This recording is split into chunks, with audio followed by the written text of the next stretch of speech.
voici le vrai ralliement, comme je vous le dis. C'est-à-dire des affairistes, quoi, affairistes intelligents qui se travestissent en républicains. Et puis ce sont des libéraux. Alors là, il faut que je vous explique parce que ce mot libéral a eu dans l'histoire intérieure française, et je n'oublie pas que je prépare les origines de la guerre de 14. Ce mot libéral a eu une fortune extraordinaire. Enfin, les gens de droite, ça était toujours les libéraux. Qu'est-ce que ça voulait dire? Pour bien comprendre, il faut remonter même à l'histoire de la Révolution française et aux Girondins. Les Girondins, c'était ceux qui, en face de Robespierre et des Montagnards, se proclamaient justement les amis passionnés de la liberté. Mais pour eux, il y avait une liberté qui était capitale, qui était première, qui était fondamentale. C'est ce qu'ils appelaient eux-mêmes la liberté économique. Ce qui signifie ceci: l'État, la collectivité, n'a pas à intervenir, liberté entière, n'a pas à intervenir dans les affaires privées, surtout dans les affaires commerciales. Ça s'était vu surtout en 91, oui, lorsque le ministre girondin, Roland, s'était trouvé aux prises avec ce problème du maximum. Je prononce maximum comme il le prononçait à ce moment-là. De quoi s'agissait-il donc?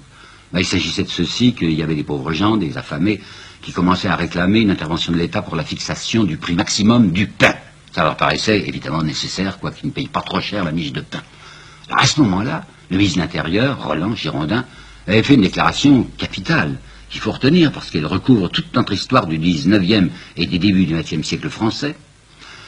Tout ce que le pouvoir, tout ce que l'État peut décider en matière économique, c'est qu'il n'interviendra jamais. Alors, autrement dit, du côté des profits, c'est-à-dire de la vente, quoi, des commerçants, l'État a les mains liées. Il ne peut rien faire.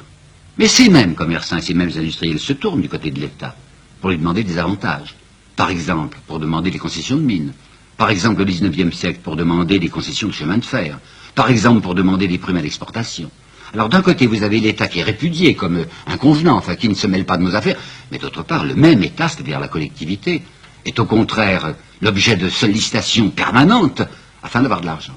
Alors je répéterai donc, l'État a les mains liées du côté du peuple, du côté du grand nombre, mais il a eu les mains ouvertes du côté du petit nombre.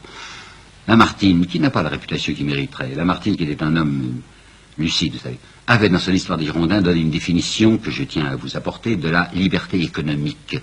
Et lui, Lamartine, avait dit, qu'est-ce que c'est que la liberté économique? C'est la liberté pour le commerçant et pour le riche de s'enrichir indéfiniment.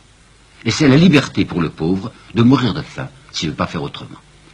Eh bien, à partir de 1879, ce sont ces affairistes-là, ces libéraux-là, qui vont être au pouvoir en France, et ils vont l'être, vous savez, pour des décennies. Ce sont des gens qui sont costumés en républicains et qui ne pensent en réalité qu'à la protection des grands intérêts. Leur république, c'est la république des riches, dirigée par les riches et au bénéfice des riches.